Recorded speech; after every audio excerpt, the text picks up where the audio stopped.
Hai, nama saya Andreas Frederico Simatupang, NIM 71 2018 086.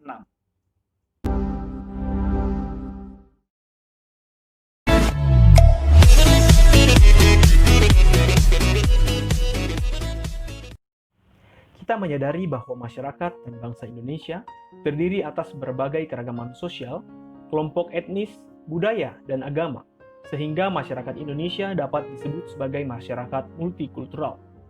Keragaman ini akan menimbulkan berbagai macam persoalan, seperti yang sedang dihadapi bangsa ini. Keragaman budaya juga berpotensi menimbulkan konflik yang mengancam integrasi bangsa. Karena konflik antar budaya dapat menimbulkan pertikaian antar etnis, antar penganut agama yang bersifat sangat sensitif dan rapuh terhadap suatu keadaan yang mengarah pada disintegrasi bangsa.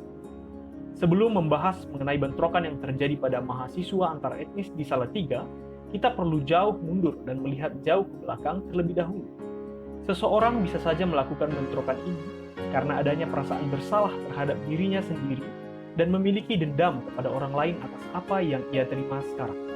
Kenakalan remaja merupakan tingkah laku yang melampaui batas toleransi orang lain atau bentuk pengabaian sosial, sehingga remaja atau mahasiswa tersebut mengembangkan bentuk perilaku yang menyimpang seperti bentrokan. Remaja yang dibesarkan dalam keluarga yang kurang atau bahkan tidak harmonis juga memiliki kecenderungan yang lebih besar menjadi remaja yang nakal dibandingkan dengan yang dibesarkan dalam keluarga yang harmonis. Hal ini dikarenakan keluarga memberikan pengaruh yang sangat besar dalam menentukan pembentukan watak dan kepribadian anak. Baik buruknya struktur keluarga memberikan dampak baik atau buruknya perkembangan anak. Apabila rumah tangga selalu dipenuhi dengan konflik yang serius, maka ini akan menjadi serentetan kesulitan bagi seluruh anggota keluarga, terutama anak.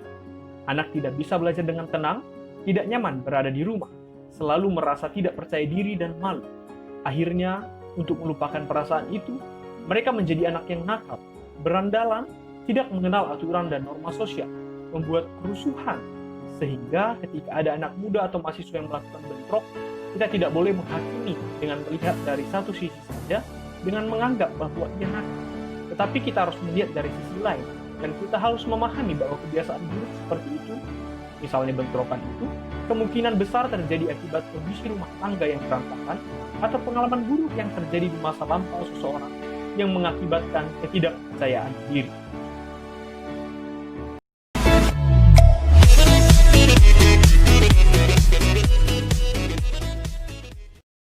Setiap individu pasti memiliki masalah dalam kehidupannya, dan tidak semua individu yang memiliki masalah jatuh ke dalam masalah itu. Agar seseorang dapat bertahan dalam masalah dan mampu untuk mengatasi masalah itu, seseorang sangat bergantung pada yang namanya fighting spirit. Sehingga ketika seseorang memiliki fighting spirit yang baik, menghadapi masalah, ia akan mampu mengatasi masalah tersebut. Akan tetapi ketika fighting spirit seseorang lemah, ia akan mengalami ketidakmampuan spiritual. Dan hal itu akan menyebabkan seseorang tidak mampu menyelesaikan masalah yang dimiliki, sehingga ia akan jatuh ke dalam sebuah masalah.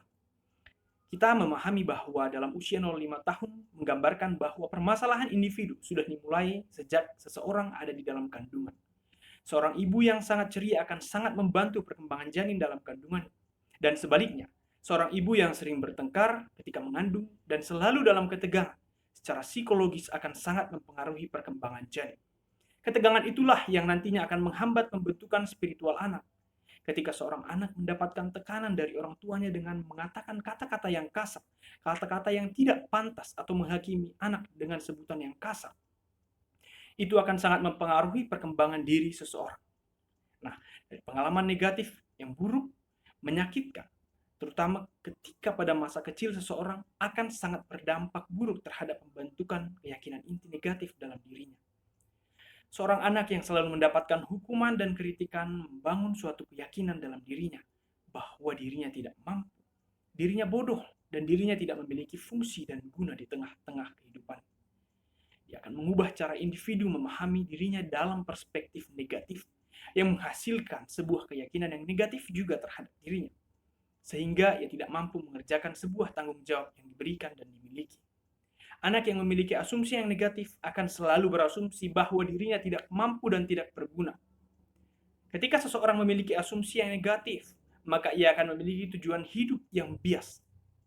Seseorang yang memiliki tujuan hidup yang bias dan tidak memiliki tujuan hidup yang jelas karena asumsi yang negatif.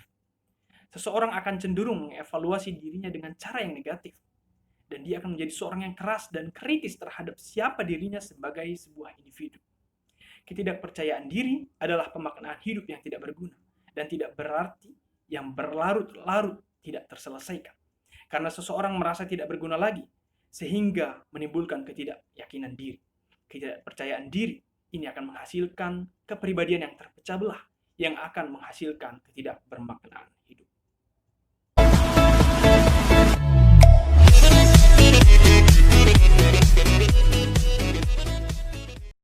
Dalam penanganan kasus bentrokan mahasiswa antar etnis di Salatiga, logo pendampingan dan logo konseling memiliki teknik yang mengatasi persoalan-persoalan hidup yang berkaitan dengan makna hidup. Ada 7 pendekatan yang ditawarkan oleh logo konseling, yaitu pertama, teknik eksplorasi diri. Teknik ini merupakan teknik yang berusaha untuk mengembangkan seseorang melihat kekuatan dan kelemahan. Ketika seseorang sudah mengetahui kelemahan dan kekuatan, teknik ini digunakan untuk memperdayakan orang tersebut. Yang kedua adalah teknik penerimaan diri. Penerimaan diri merupakan teknik yang melihat bahwa dalam kekuatan yang dimiliki seseorang, ia mempergunakan kekuatan untuk mengelola kekurangan yang dimiliki menjadi sebuah energi yang baru. Yang ketiga, pemisahan diri atau self-detachment merupakan teknik yang berupaya menangani sebuah fenomena masalah. Teknik tersebut membuktikan bahwa individu dengan kemampuan yang dimilikinya dapat menjaga jarak dengan fenomena itu. Yang keempat, transendensi diri merupakan kelanjutan dari teknik self-detachment. Ketika seseorang sudah bisa memisahkan diri dari fenomena masalah, orang akan mencoba jangkau keluar dari dirinya untuk melihat bahwa dalam realitas dunia nyata, bukan hanya satu individu yang mempunyai masalah, tapi individu yang lain juga mempunyai masalah. Yang kelima adalah teknik modifikasi diri. Modifikasi diri adalah upaya di mana individu modifikasi sikap lewat pengalaman orang lain. Sesuatu yang didapatkan dari orang lain diterapkan dengan caranya sendiri. Dalam teknik ini, individu akan melihat bagaimana masalah yang memecah belah kepribadian individu mulai diutuhkan kembali. Yang keenam, teknik integritas diri. Integritas diri adalah teknik di mana individu mengutuhkan kembali kepribadian yang terpecah belah akibat masalah. Dan yang terakhir adalah makna hidup. Ketika kepribadian yang sudah terpecah belah dan diutuhkan, maka individu akan menemukan makna hidup atau meaning of life. Dalam rangka menemukan makna hidup, kita dapat memberikan dukungan akan banyak hal. Ketika individu telah mendapatkan banyak dukungan, maka ia akan bertambah. Dari kasus bentrokan mahasiswa antar etnis di Salatiga ini, kita melihat bahwa saat diperlukan sebuah upaya untuk meminimalisir konflik antar agama atau etnis dengan melakukan sebuah upaya untuk saling memahami antar kelompok etnis yang berbeda. Hal itu dapat dilakukan dengan melalui peningkatan komunikasi lintas etnis dan budaya, sehingga menimbulkan sikap saling percaya dan membangun modal sosial untuk hidup secara bersama lebih baik dalam masyarakat yang bercorak pluralistik. Kita harus sadar bahwa kita tidak boleh memahami sebuah etnis atau kebudayaan lain dengan perspektif atau kacamata kita sendiri, karena setiap etnis dan kebudayaan memiliki kacamata dan perspektifnya masing-masing. Kita sangat memerlukan pendidikan lintas etnis dan budaya dan diskusi serta acara lintas etnis agar kita benar-benar memahami setiap perbedaan dan kita tidak menghakimi atau menuduh sesuatu yang tidak benar, karena itu akan memicu adanya konflik. Dengan kita saling belajar dan saling terbuka, maka kita hidup dalam kedamaian.